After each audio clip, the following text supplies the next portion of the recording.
How did the Roman Empire practically bring about an industrial revolution?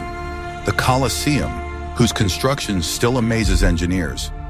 Aqueducts that supplied cities with more water per capita than many modern megacities.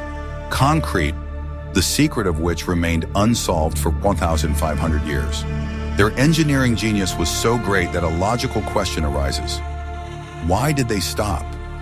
With all this, why didn't Rome go further, launch steam engines, and build factories? Were they just one step away from an industrial revolution that would have changed the entire course of human history? Watch the video to the end, and you will learn about one specific invention that proves that the Romans had technology that was 1,800 years ahead of its time, and why it remained a brilliant but useless toy.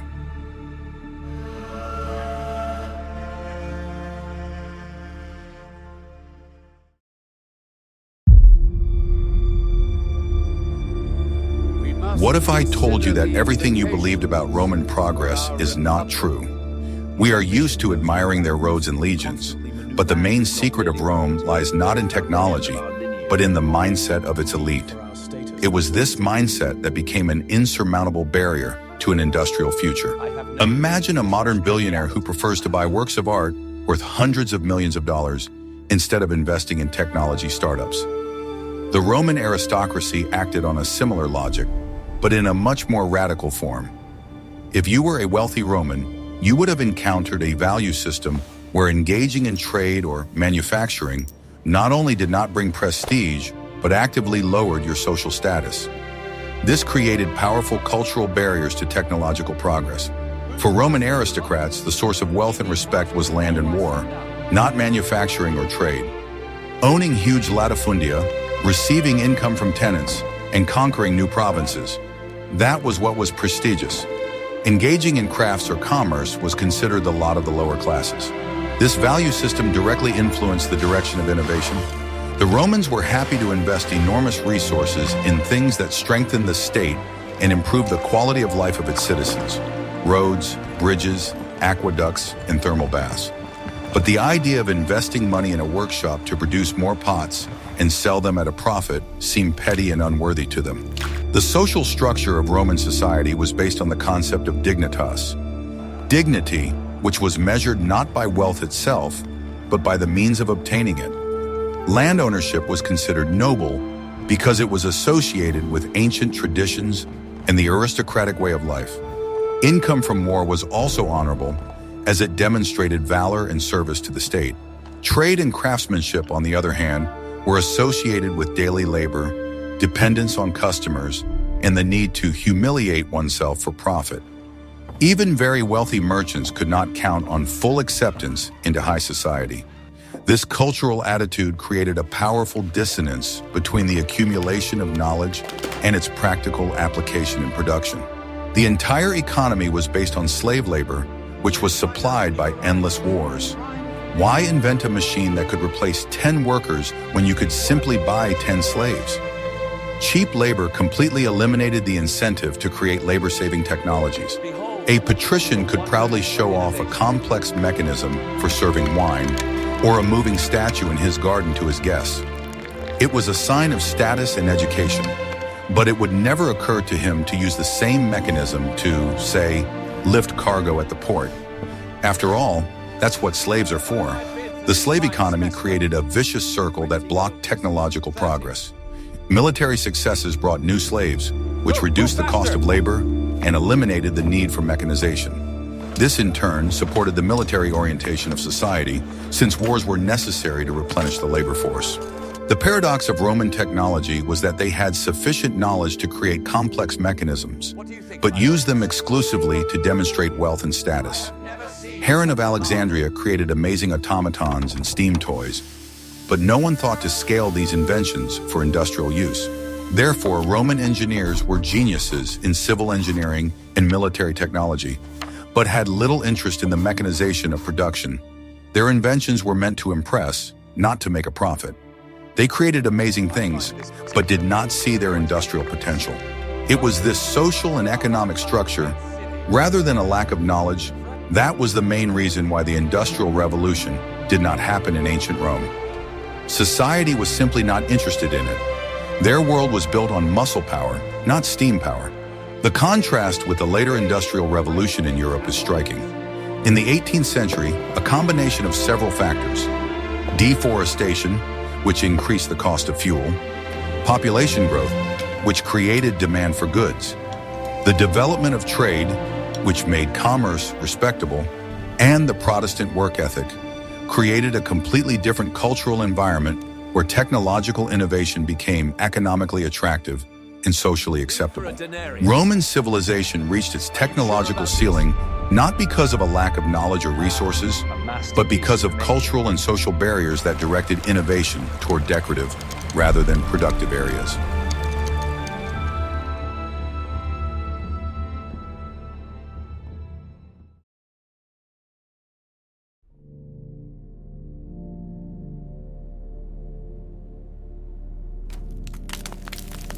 Are you ready to learn the truth about the material that allowed Rome to build eternity?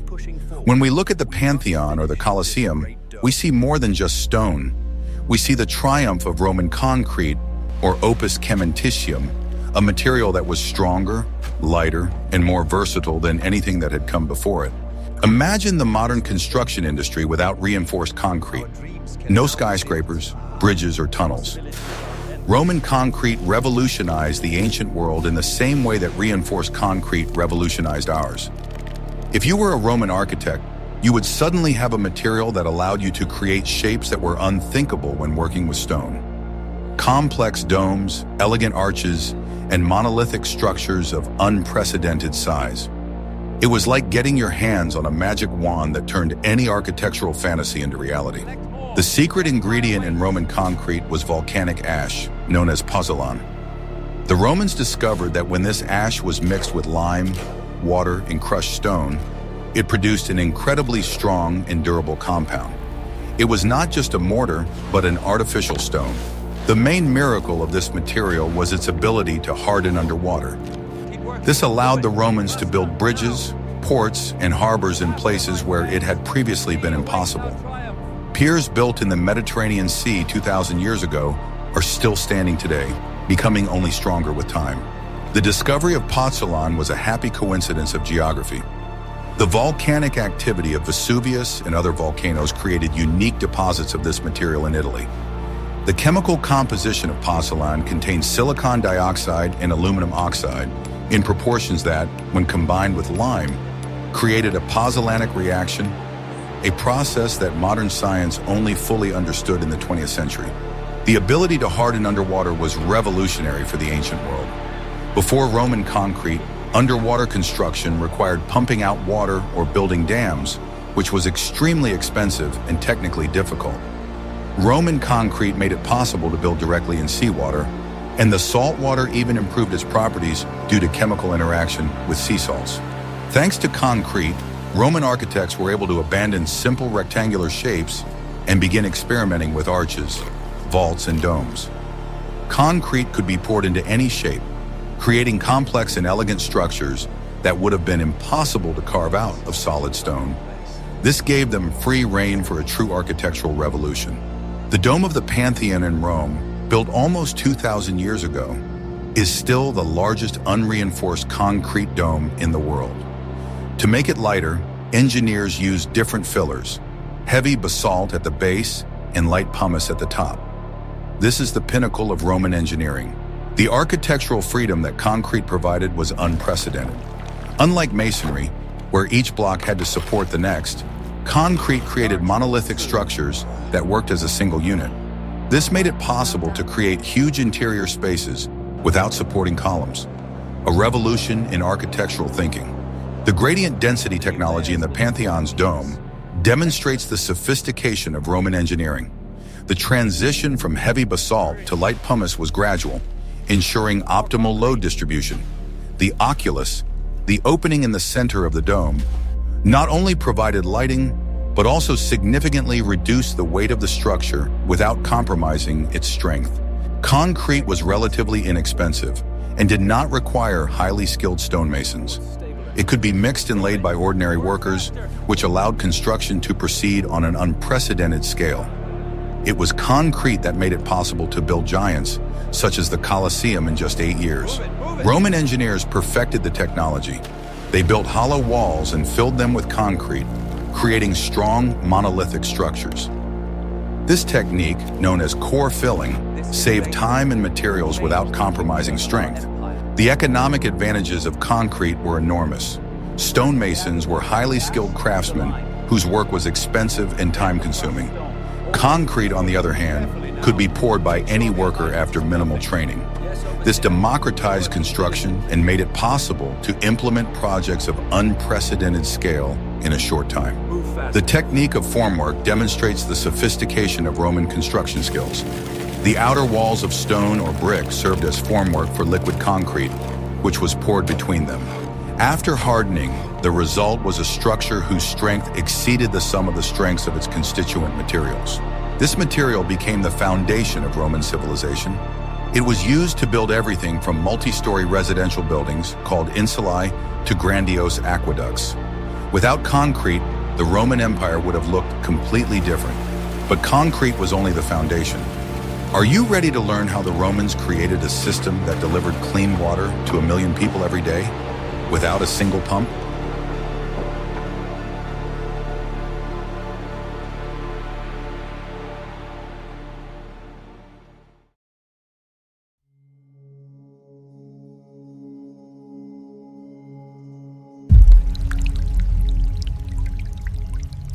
I will reveal the best-kept secret. The steam engine was invented 1700 years before James Watt. In the 1st century AD, the great mathematician and engineer Heron lived and worked in Alexandria. Among his many inventions was one that could have changed the world, the Aeolipile, or bowl of Aeolus. Imagine a genius who creates a prototype of an internal combustion engine in a medieval smithy. But society sees it only as an interesting toy for entertaining the nobility. Heron of Alexandria found himself in just such a situation. His Aeolipile contained all the principles that would lead to the Industrial Revolution a millennium and a half later. If you had lived at that time and seen the rotating steam ball, you would have witnessed one of the greatest missed opportunities in human history. The design of this device was strikingly simple. It was a hollow metal ball mounted on an axis so that it could rotate freely. 2 curved nozzles protruded from opposite sides of the ball, and the ball itself was connected to a boiler filled with water. When a fire was lit under the boiler, the water turned into steam. The steam flowed through the tubes into the sphere and burst out of the nozzles with force. In accordance with Newton's third law, which would be formulated only 1,500 years later, reactive thrust was generated, causing the sphere to rotate at high speed. The technical perfection of the Aeolipile was remarkable for its time. Heron solved complex engineering problems. He created a sealed connection between the rotating sphere and the stationary steam supply tube, calculated the optimal angle of the nozzles for maximum torque, and ensured the balance of the structure for stable rotation. Modern engineers recognize that recreating the Aeolipile without modern tools is an extremely difficult task. The principle of jet propulsion used by Heron is the same as that which powers modern jet aircraft and spacecraft. The Aeolipile demonstrated the fundamental law of conservation of momentum. Every action causes an equal and opposite reaction. Heron of Alexandria effectively demonstrated the basic principle of a steam turbine. He converted the thermal energy of steam into mechanical rotational energy.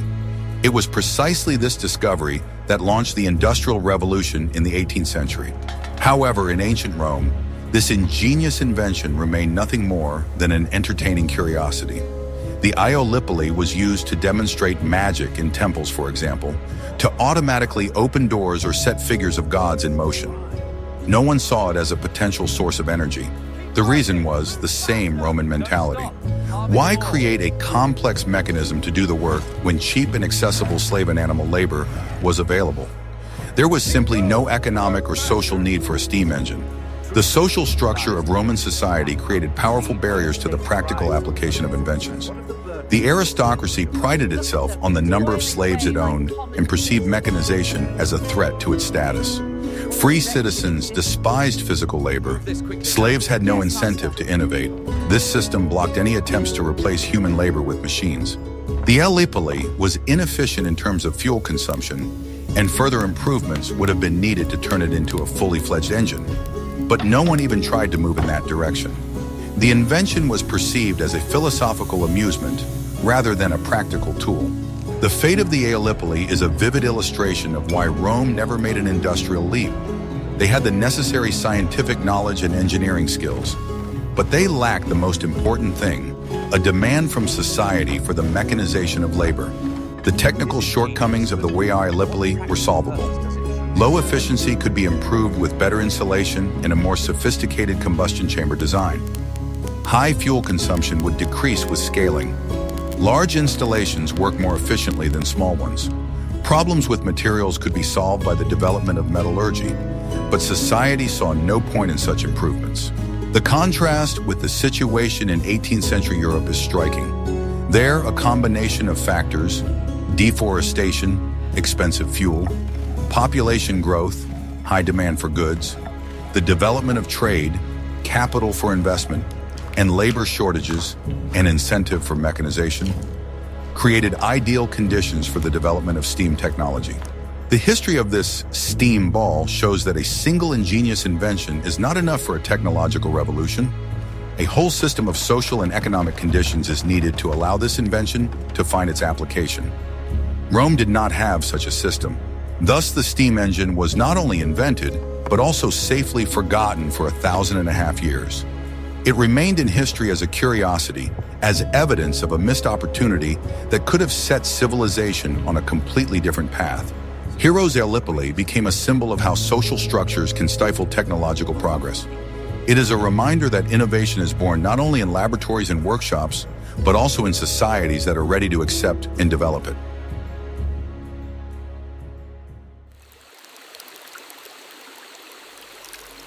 What if I showed you a time machine that would transport us to a world where cities were better supplied with water than many European capitals in the 19th century?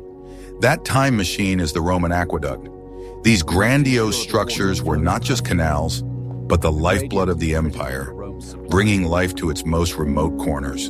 Imagine Paris or London in the mid-19th century, where cholera claimed thousands of lives due to contaminated drinking water, and most residents made do with water from wells and rivers. Now transport yourself to Rome in the 1st century AD, where every resident had access to clean mountain water delivered from sources hundreds of kilometers away. If you were an engineer of that time, you would understand the enormity of the task. To create a system that works solely on gravity, has not a single pump, but at the same time supplies a city of millions with water better than most civilizations have managed to do in the following 1,500 years. The main principle of the aqueduct was the use of gravity.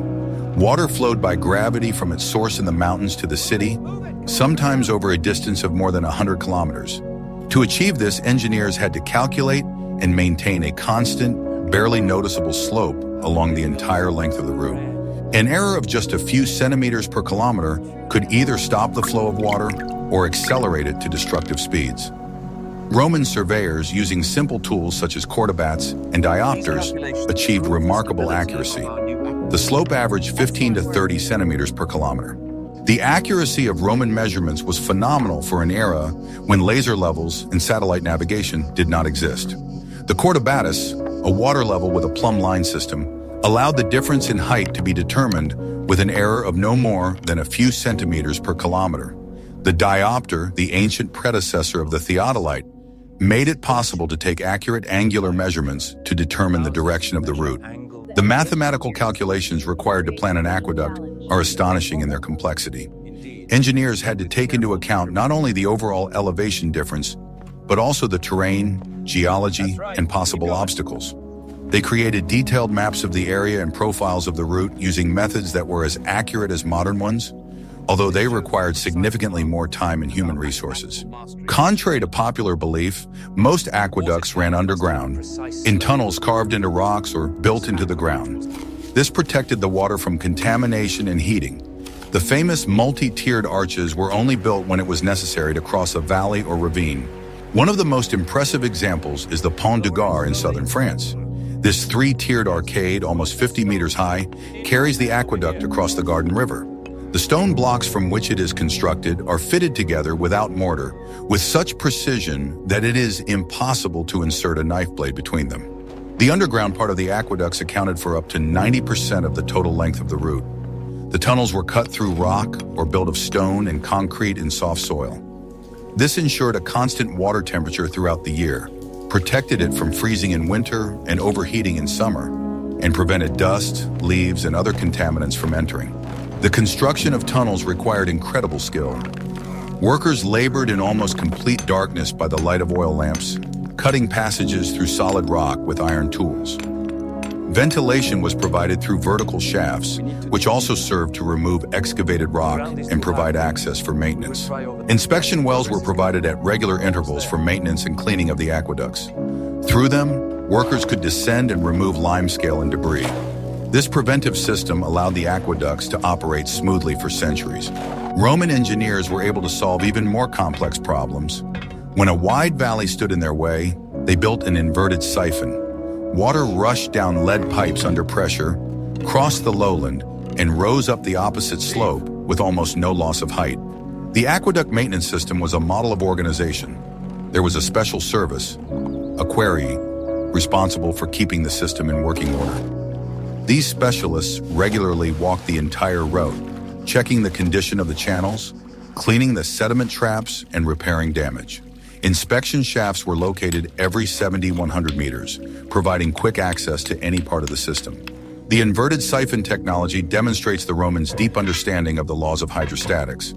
The principle of communicating vessels allowed water to rise to a height almost equal to the initial one, with minimal pressure loss. Lead pipes with a diameter of up to 1 meter withstood enormous pressure, and their joints were sealed with such care that the system could operate for decades without leaks. By the end of its existence, the city of Rome was supplied by 11 aqueducts with a total length of more than 500 kilometers. They delivered about 1 million cubic meters of clean drinking water to the city per day. This was enough for the smooth operation of numerous fountains, baths, and private homes. The scale of Rome's water supply is impressive even by modern standards. 1 million cubic meters per day is approximately 1,000 liters per city resident, which is several times higher than modern consumption standards. Such an abundance of water allowed the Romans to create a unique culture of public baths, fountains, and water entertainment. The 11 aqueducts had different capacities and supplied different areas of the city. Aqua Claudia and Aqua Marcia delivered the highest quality water for drinking, while Aqua Alciatina was used to fill an artificial lake in Caesar's Gardens, where naval battles were held. This specialization demonstrates the sophistication of the water management system. What modern engineering project do you think can compare in scale and durability to the Roman aqueducts?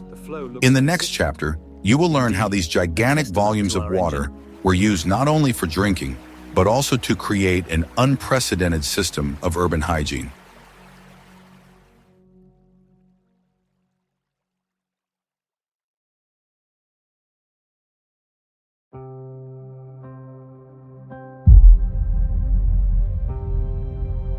Rome was not just a cluster of buildings, but a complex organism that required a well-thought-out infrastructure to function. The Romans were the first in history to approach urban planning systematically, creating standards that are still in use today. Roads, sewers, and residential buildings occupied a central place in this system. The famous saying, "All roads lead to Rome," had a real basis. The empire was crisscrossed by a network of more than 80,000 kilometers of first-class paved roads. They were built primarily for the rapid movement of legions, but soon became arteries of trade and cultural exchange. The construction of a Roman road was multi-layered, like a pie. The base consisted of a layer of sand and gravel for drainage, followed by layers of stones bound with concrete, and the top layer consisted of tightly fitted stone slabs. Such a road was strong, durable, and provided comfortable travel in any weather. No less important, though hidden from view, was the sewer system. The heart of this system in Rome was the Cloaca Maxima, or Great Sewer. Initially, it was an open canal for draining swamps, but over time it was covered with a stone vault and turned into the main collector of the city's sewage system. The Cloaca Maxima collected sewage from public toilets, baths, and the homes of wealthy citizens, and discharged it into the Tiber River. This system, built more than 2,500 years ago, is still partially functional today. It significantly improved sanitary conditions in the overpopulated city. As the population grew, so did Rome itself, but not in width, but in height. Most of the townspeople lived in multi-story apartment buildings called insulae. Some of them reached 6 or 7 stories in height, representing ancient skyscrapers. Life in the insulae was far from ideal. The lower floors, often with their own shops and workshops, were more prestigious. The higher the floor, the poorer the residents and the worse the conditions. Water supply and sewage systems did not usually reach the upper floors. However, the very existence of such complex urban systems speaks to the highest level of organization and engineering thought.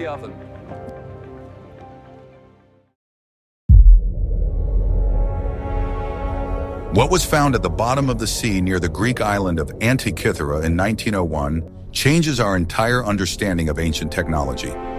Among the wreckage of an ancient ship, divers recovered a shapeless piece of bronze, which they initially mistook for part of a statue. It was only decades later, with the advent of X-ray technology, that the world realized it was looking at the most complex mechanical device to have survived from antiquity. The Antikythera mechanism was, in essence, an analog astronomical computer.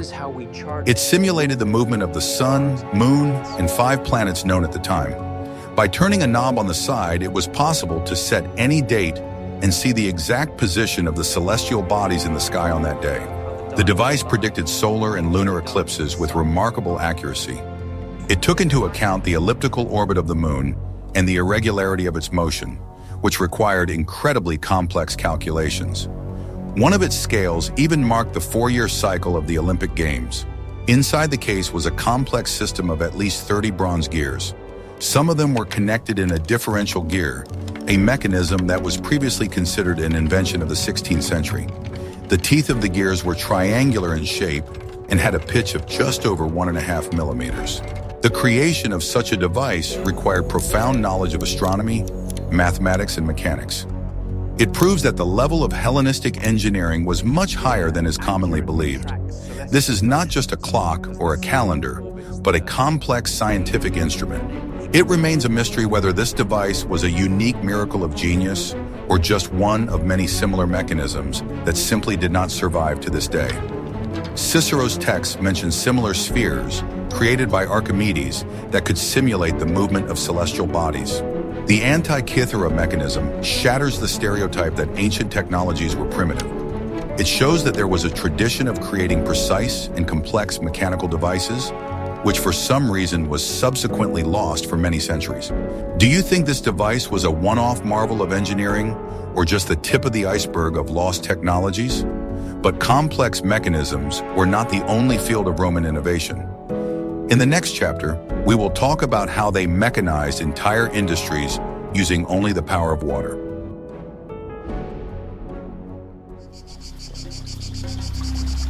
The Romans may not have invented the steam engine, but they fully harnessed another powerful and accessible force: water energy. Water mills were widespread throughout the empire, but one complex in the south of modern France, in the town of Barbegal, is unique. It was a true proto-industrial factory of antiquity. Built in the 2nd century AD, this complex was an engineering marvel. Water from the aqueduct was fed to the top of a steep hill and then rushed down 2 parallel channels. These channels drove 16 water wheels arranged in a cascade. After working on the upper wheel, the water flowed into a trough that led it to the next wheel located below, and so on. This cascade system allowed the energy of the same stream of water to be used multiple times, achieving maximum efficiency. Each wheel rotated its own millstone. According to historians' estimates, the mill complex in Barbegal could produce about 4.5 tons of flour per day. This amount was enough to feed a population of 10,000 people. According to other, more optimistic estimates, productivity reached 28 tons, which covered the needs of the large city of Arles, with a population of up to 40,000 people. The scale of this enterprise was unprecedented in the ancient world. It was no longer just a mill for the needs of a single village, but a centralized production facility focused on supplying an entire region. In terms of its organization and productivity, Barbegal can safely be called an ancient factory. The complex in Barbega proves that the Romans had a thorough understanding of the principles of mechanization and mass production.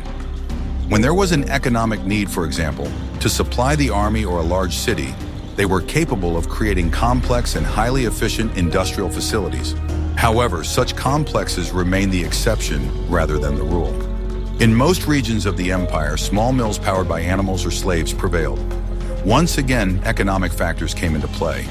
Where slave labor was cheap, it was simply unprofitable to build complex and expensive hydraulic structures. Nevertheless, Barbagal is a striking example of the technological potential of the Roman Empire. It shows that they had all the necessary engineering knowledge to create mechanized production. All they lacked was the economic incentive to turn these isolated cases into widespread practice.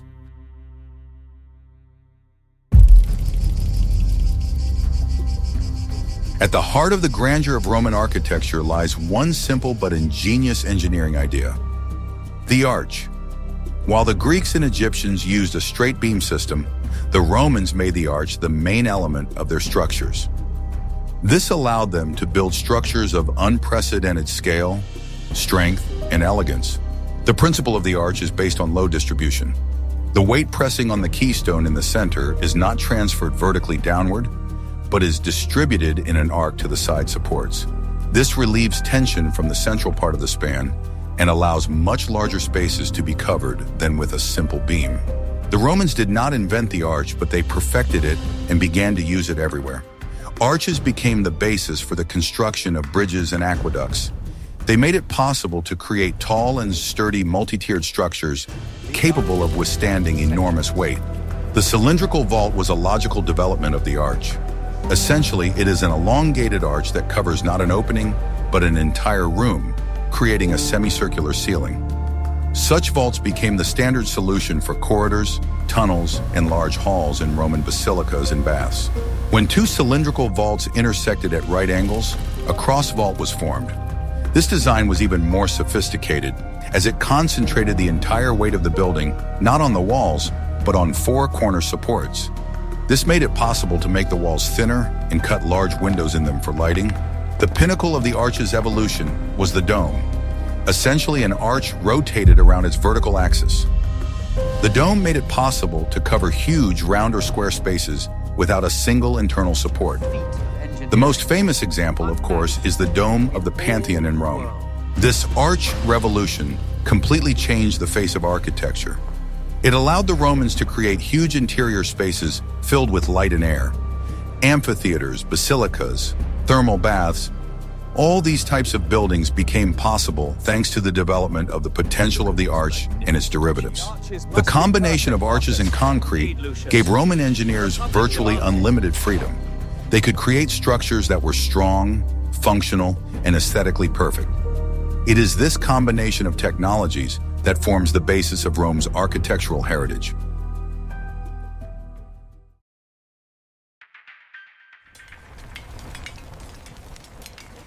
The engineering genius of the Romans was evident not only in grandiose construction projects, but also in technologies that changed everyday life and ensured military superiority. Two key areas here were glassmaking and metallurgy. It was in these areas that innovations were made that directly affected the comfort and safety of the empire's citizens. The Romans did not invent glass, but they revolutionized its production. In the middle of the 1st century AD, the technique of glass blowing was invented on the Syrian coast. This made it possible to produce glassware quickly, cheaply, and in large quantities, transforming it from a luxury item into a commodity in everyday demand. But the main achievement was the use of sheet glass in architecture. The Romans were the first to start glazing windows en masse in public buildings and the homes of wealthy citizens. This radically changed interiors. They became brighter, warmer, and more protected from the weather, while still maintaining a view to the outside. In metallurgy, Rome's main achievement was the standardization and organization of production. They did not make revolutionary discoveries in alloy chemistry, but they established the production of high-quality iron and steel on an industrial scale. This was the key to the success of their military machine. Norican steel, produced in the province of Noricum, modern-day Austria, was particularly renowned. Thanks to the special composition of the ore, It was strong and elastic, ideal for making swords and armor. The Roman army was equipped with standard, high-quality weapons, which gave it a huge advantage over its enemies. The Romans were also masters of bronze casting. It was used to make not only statues, but also many household items, fittings for water pipes, surgical instruments, and parts for complex mechanisms. The precision of casting and processing was very high. Another example of mass production was ceramics. The famous red-glazed pottery known as terra sigillata was produced in huge factories in Gaul and Germany. Standardized shapes, high quality, and the master craftsman's signature marks made it popular throughout the empire. These technologies may not be as impressive as aqueducts, but they were no less important. They raised living standards, stimulated trade, and armed the legions. It was this developed manufacturing base that was one of the foundations of the Roman Empire's power.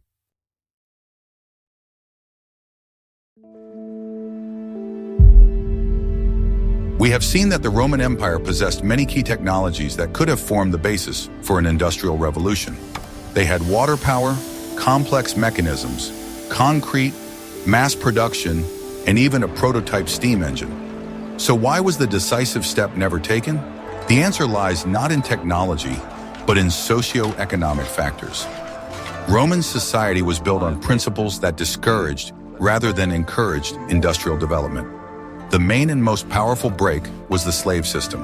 The constant influx of cheap slaves from the conquered provinces made the mechanization of labor economically pointless. Any work, from mining ore to baking bread, was easier and cheaper to do with muscle power than to build and maintain complex mechanisms. There was no economic demand for innovation.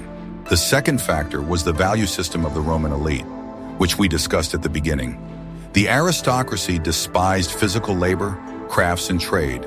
Their capital was invested in land, luxury goods, and political careers, but not in the development of production. Rome lacked a system for protecting intellectual property, analogous to modern patents. Inventors could not count on their discoveries bringing them wealth. This did not encourage engineers to work on practical applications for their ideas. Science in the ancient world was closely linked to philosophy and was more speculative in nature. There was no systematic scientific method based on experimentation. Brilliant discoveries, such as Heron's Aeolipile, remained theoretical curiosities that were not tested in practice. The market for goods was limited by the low purchasing power of the majority of the population. Most of the empire's inhabitants were poor peasants who produced almost everything they needed themselves. The demand for mass-produced industrial goods was low. As a result, Rome had individual pieces of the puzzle, but not the whole picture. It had the technology, but not a society ready to apply it on an industrial scale. The Industrial Revolution requires not only engineers, but also entrepreneurs, a free labor market, and mass consumers, none of which Rome had. Thus, the Roman Empire was not on the verge of an industrial revolution. It was moving along a completely different path of development, based on military expansion, slave labor, and an agrarian economy. Its engineering genius was directed towards solving the problems of that society, not toward creating a new industrial world. We can see that the history of technology is inseparable from the history of society. The Roman example clearly shows that ingenious inventions alone are not enough for radical change. An environment is needed in which these inventions will be in demand. The Romans gave the world law, architecture, roads, and the very idea of a unified European civilization, but their path did not lie through factory chimneys and steam engines. It was a great but completely different civilization, whose priorities and values determined its unique technological path. They were not a step away from the Industrial Revolution. They simply went in a different direction. Studying their achievements and their limitations helps us better understand not only history, but also the conditions that make technological progress possible. Suggest topics for future videos that you would like to see on our channel in the comments. What other mysteries of history or technology intrigue you? And don't forget to subscribe so you don't miss new episodes.